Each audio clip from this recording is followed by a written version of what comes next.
ಭಾಸ್ಕರ್ ಪ್ರಸಾದ್ ಅವರೇ, ಈಗ ಈ ಮುಸಲ್ಮಾನರ ವಿಚಾರದಲ್ಲಿ ಕಾಂಗ್ರೆಸ್ ಪಕ್ಷ ಈ ತರದ್ದು ಆಗ್ತಾ ಇದೆ. ಏನೋ ಒಳ ಮೀಸಲಾತಿ ಘೋಷಣೆ ಮಾಡಿಬಿಟ್ರು, 6-5-6 ಇದೆಲ್ಲ ಹೇಳಿಬಿಟ್ರು, ಇನ್ನೇನು ಈಗೇನೋ ಜಾರಿ ಆಗ್ಬಿಡುತ್ತೆ ಅಂತ ಇತ್ತು. ಒಂದು 56,000 ಹುದ್ದೆಗಳನ್ನ ಕಾಲ್ ಮಾಡಿದಾಗ್ಲೂ ಕೂಡ ಸರ್ಕಾರದ ಸ್ಟ್ಯಾಂಡು ಒಳ ಮೀಸಲಾತಿ ಸ್ಟ್ರಿಕ್ಟ್ ಆಗಿ ಜಾರಿ ಮಾಡಬೇಕು ಅಂತ ಇದ್ದಂಗೆ ಕಾಣಿಸ್ತಿಲ್ಲ. ಕೋರ್ಟ್ ಮೇಲೆ ಹಾಕಿ ಸುಮ್ಮನೆ ಆಯಿತು ಸರ್ಕಾರ. ಇದೊಂದು ಭಾಗ. ಎರಡನೇ ಭಾಗ ಅಂತ ಬಂದಾಗ ಇವತ್ತಿಗೂ ಬಲಗೈ ಎಡಗೈನಲ್ಲಿ ಒಂದಷ್ಟು ಬೇಸರಗಳಿದೆ. ಎಡಗೈನವ್ರು ಹೇಳ್ತಾರೆ, ಇಲ್ಲ ರೀ, ದೊಡ್ಡ ಶೇರ್ ಅವರೇ ತಿನ್ಕೊಂಡ್ಬಿಡ್ತಾರೆ, ಅವ್ರಿಗೆ ಹೊರಟೋಗುತ್ತೆ, ಒಂದು ಮೊನಾಪಲಿ ಇದೆ ಅಲ್ಲಿ ಅಂತ ಹೇಳಿ. ಒಳ ಮೀಸಲಾತಿ ವಿಚಾರದಲ್ಲಿ ಅವರು ಸ್ವಾಮೀಜಿಗಳು ಬಂದು ಮಾತಾಡ್ತಾ ಇದ್ರು, ಏನಿದು ಲೆಫ್ಟು, ಏನಿದು ರೈಟು, ಇದು ಜಾರಿ ಆಗಲೇಬೇಕು ಅಂತೇಳಿ. ನಿಜಕ್ಕೂ ಇದು ಜಾರಿ ಆಗುತ್ತಾ? ಇಲ್ಲ ಈ ನದಿ, ಅಣೆಕಟ್ಟೆ, ಈ ಥರದ್ದು ಒಂದು ಎಲೆಕ್ಷನ್ ಬಂದಾಗ ಒಂದಷ್ಟು ವಿಷಯಗಳು ಹೇಳ್ತಾ ಇರ್ತಾರಲ್ಲ, ಇನ್ನೊಂದು ಎಲೆಕ್ಷನ್ಗೂ ಇರಲಿ ಆ ಟಾಪಿಕ್ಗಳು ಅಂತ ಹೇಳಿ, ಅದೇ ರೀತಿ ಇದು ಹೊರಟೋಗುತ್ತಾ ಅಂತ ಭಾಸ್ಕರ್ಜಿ? ಈಗ ನಾಳೆ 24ನೇ ತಾರೀಕು ಒಳ ಮೀಸಲಾತಿ ಆದೇಶವನ್ನ ನಾವು ಜಾರಿ ತಂದೆ ತರ್ತೀವಿ ಅನ್ನುವಂತಹ ಒಂದು ಮಾತನ್ನ ಹೇಳಿದ್ದಾರೆ. ಆದ್ರೆ ಯಾವುದೇ ಕಾರಣಕ್ಕೂ ಪೂರ್ಣವಾದಂತ ನಂಬಿಕೆ ನಮಗೆ ಈ ಸರ್ಕಾರದ ಮೇಲಿಲ್ಲ, ಸಿದ್ದರಾಮಯ್ಯನವ್ರ ಮೇಲೂ ಇಲ್ಲ. ಯಾಕೆಂದ್ರೆ ಸುಪ್ರೀಂ ಕೋರ್ಟ್ ಆದೇಶ ಬಂದಂತಹ ಕಳೆದ 1.25 ವರ್ಷಗಳಿಂದ ಈ ರೀತಿಯಾದಂತಹ ಮಾತುಗಳನ್ನ ಕೇಳಿ ಕೇಳಿ ಕೇಳಿ ಕೇಳಿ ಸಾಕಾಗೋಗಿದೆ. ಕಳೆದ ಉಪಚುನಾವಣೆ ಯಾವುದು ಶಿಗ್ಗಾವಿ, ಸಂಡೂರು ಮತ್ತೆ ಚನ್ನಪಟ್ಟಣದ ಚುನಾವಣೆ ಸಂದರ್ಭದಲ್ಲಿ ಕರ್ನಾಟಕದಾದ್ಯಂತ ಇಡೀ ಮಾದಿಗ ಸಮುದಾಯ ಕಾಂಗ್ರೆಸ್ ವಿರುದ್ಧ ನಿಂತ ಸಂದರ್ಭದಲ್ಲಿ ಒಳ ಮೀಸಲಾತಿ ಕೊಡದೆ ಇರುವಂತಹ ಕಾಂಗ್ರೆಸ್ ಅನ್ನ ಸೋಲಿಸ್ತೀವಿ ಅಂತ ಹೊರಟಾಗ ಅಲ್ಲಿ ಬಂದು ಏನಂತ ಹೇಳಿದ್ರು, ಮುಖ್ಯಮಂತ್ರಿಗಳೇ ಸ್ವತಃ ಏನು ಘೋಷಣೆ ಮಾಡಿದ್ದು, ಒಳ ಮೀಸಲಾತಿ ಇಲ್ಲದೆ ಯಾವುದೇ ಹುದ್ದೆಗಳನ್ನ ತುಂಬೋದಿಲ್ಲ ಅಂತ ಹೇಳ್ಬಿಟ್ಟು ಅವಾಗಲೇ ಕರೆದಂತ ಎಲ್ಲ ನೋಟಿಫಿಕೇಶನ್ ಗಳನ್ನು ಕೂಡ ಹಿಂಪಡೆದ್ರು, ವಾಪಸ್ ಮಾಡಿದ್ರು. ಅದಾದ ನಂತರ 5-6 ಸರಿ ಇದೇ ರೀತಿ ಟೆಸ್ಟಿಂಗ್ ಡೋಸ್ ಗಳನ್ನ ಕೊಡ್ತಾನೆ ಬರ್ತಾ ಇದಾರೆ. ಆಗಾಗ ನೋಟಿಫಿಕೇಶನ್ ಕರೆಯೋದು, ನಾವು ಮತ್ತೆ ಸರ್ಕಾರಕ್ಕೆ ಹೋಗಿ ಎಚ್ಚರಿಸೋದು, ಅವ್ರು ವಿಡ್ರಾ ಮಾಡೋದು. ಮತ್ತೆ ಈಗ 56,000 ಉದ್ಯೋಗಗಳನ್ನ ಕರೆದ್ರು, ಒಳ ಮೀಸಲಾತಿ ಇಲ್ಲದೆ ತುಂಬ್ತೀವಿ ಅನ್ನುವಂತಹ ಒಂದು ಕ್ಯಾಬಿನೆಟ್ ನಿರ್ಧಾರವನ್ನು ಕೂಡ ಘೋಷಣೆ ಮಾಡಿದ್ರು. ಯಾವಾಗ ಇಡೀ ಸಮುದಾಯ ತಿರುಗಿಬಿತ್ತು, ಮತ್ತೆ ಉಪಚುನಾವಣೆ ದಾವಣಗೆರೆ ಮತ್ತೆ ಬಾಗಲಕೋಟೆ ಉಪಚುನಾವಣೆಯಲ್ಲಿ ನಿಮ್ಮನ್ನ ಸೋಲಿಸ್ತೀವಿ ಅಂತ ಯಾವಾಗ ಹೇಳಿದ್ವಿ, ಆಗ ಮತ್ತೆ ಇಲ್ಲ ಇಲ್ಲ ನಾವು ಅದನ್ನ ವಾಪಸ್ ತಗೋತೀವಿ ಅನ್ನುವಂತ ನಾಟಕಗಳನ್ನ ಆಡ್ತಾ ಇದ್ದಾರೆ. ಈಗ ವಲಯ ಮತ್ತು ಮಾದಿಗ ಸಂಬಂಧಿತ ಜಾತಿಗಳಿಗೆ ಸಂಬಂಧಪಟ್ಟಂತೆ ನೀವು ಪ್ರಶ್ನೆ ಕೇಳಿದ್ರಿ. ನಾನು ಇದರಲ್ಲಿ ಇದುವರೆಗೂ ಯಾರು ಗಮನಿಸದೇ ಇರುವಂತಹ ಒಂದು ಕಟು ಸತ್ಯ ಹೇಳ್ತೀನಿ ಕೇಳಿ.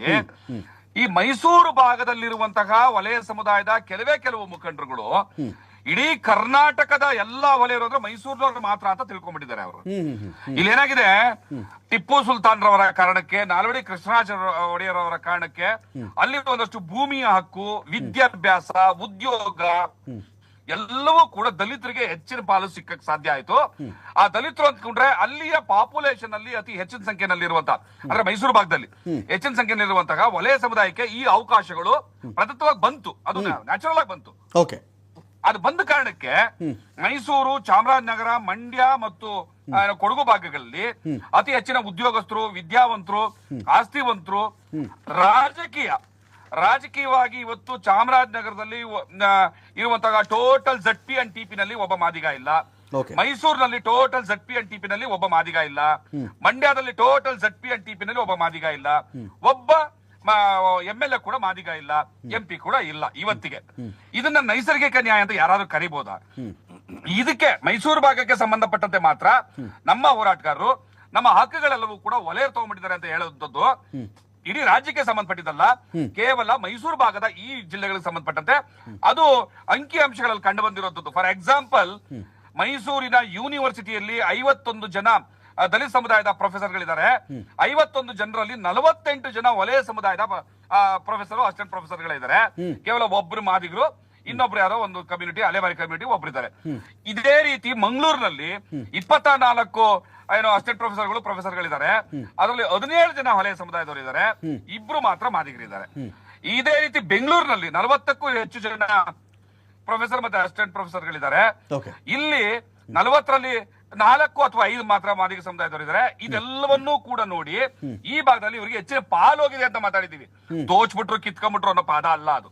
ಆದ್ರೆ ಇಡೀ ಕರ್ನಾಟಕದ ಮೈಸೂರೇತರ ಇತರೆ ಭಾಗದ ಜಿಲ್ಲೆಗಳ ಎಲ್ಲವನ್ನೂ ನೀವು ನೋಡುವಾಗ ನಿಕೃಷ್ಟವಾಗಿ ವಲಯ ಸಮುದಾಯ ಅತ್ಯಂತ ಅಧಿಕಾರಹೀನವಾಗಿ ವಿದ್ಯಾಭ್ಯಾಸಕ್ಕೆ ಅರ್ಹತೆ ಇಲ್ಲದೆ ಬದುಕ್ತಾ ಇದೆ. ಕಾರಣ ಇದು ದೇವರಾಜ ಅರಸು ಅವರು ಕೊಟ್ಟಂತಹ ನಮ್ಮ ದೊಡ್ಡ ಕೊಡುಗೆ.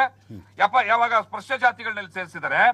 ಇಲ್ಲಿ ಉತ್ತರ ಕರ್ನಾಟಕದಲ್ಲಿ ಬೋವಿ ಮತ್ತೆ ಲಂಬಾಣಿ ಸಮುದಾಯದವರು, ನೀವು ನಾಗಮೋಹನ್ ದಾಸದ ಕೊಟ್ಟಂತಹ ಅಂಕಿ ಅಂಶಗಳು, ಮತ್ತೆ ಸದಾಶಿವ ಅವರು ಕೊಟ್ಟಂತ ಅಂಕಿಅಂಶಗಳು, ಮಾಧುಸ್ವಾಮಿ ಆಯೋಗದ ವರದಿ ಕೊಟ್ಟಂತ ಅಂಕಿಅಂಶಗಳು ಎಲ್ಲವನ್ನು ತೆಗೆಯುವಾಗ ಸಿಂಹಪಾಲು ಅದು ಉದ್ಯೋಗ ಇರಲಿ, ರಾಜಕಾರಣ ಇರಲಿ, ಆಮೇಲೆ ವಿದ್ಯಾಭ್ಯಾಸದಿರ್ಲಿ, ಮತ್ತೆ ಭೂಮಿ ವಿಚಾರ ಇರಲಿ, ಸರ್ಕಾರಿ ಸವಲತ್ತುಗಳನ್ನ ತಗೊಳ್ಳೋದ್ರಲ್ಲಿ ಬೋವಿ ಲಂಬಾಣಿ ಸಿಂಹ ಪಾಲನ ಪಡಿತಾ ಇದಾರೆ.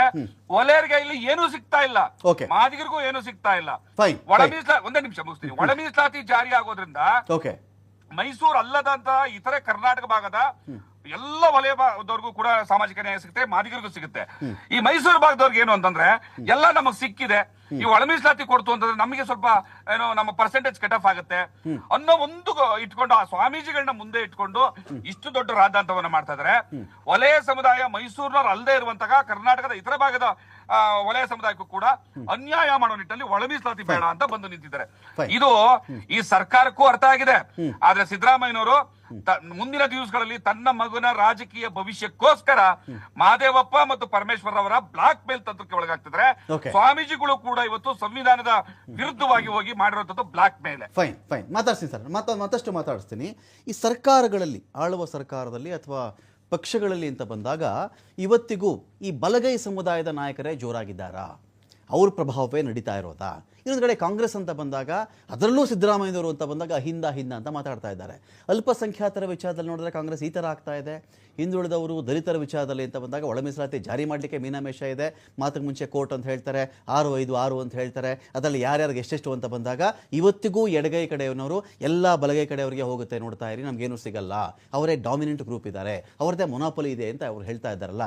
101 ಜಾತಿಗಳಲ್ಲಿ ಆ 101 ಜಾತಿ ಸವಲತ್ತುಗಳನ್ನು ಅದರಲ್ಲಿರತಕ್ಕಂಥ 2 ಪ್ರಮುಖರು ಅವರೇ ಎಲ್ಲ ತಿಂತಾ ಇದ್ದಾರೆ ಅಂತ ಈ ಒಂದು ಮಾತಿದೆಯಲ್ಲ, ಎಷ್ಟು ಮಟ್ಟಿಗೆ ನಿಜ ಇದು? ಜಿಕ್ಕು ಸರ್ಕಾರಕ್ಕೆ ಇದನ್ನು ಜಾರಿ ಮಾಡ್ತಕ್ಕಂಥ ಇಚ್ಛಾಶಕ್ತಿನೇ ಇಲ್ವಾ, ಅಥವಾ ಇದನ್ನು ಕೋರ್ಟ್ ಮೇಲೆ ಹಾಕಿ ಇನ್ನೊಂದು ಎಲೆಕ್ಷನ್ಗೆ ಪೋಸ್ಟ್ಪೋನ್ ಮಾಡ್ತಾ ಇದೆಯಾ?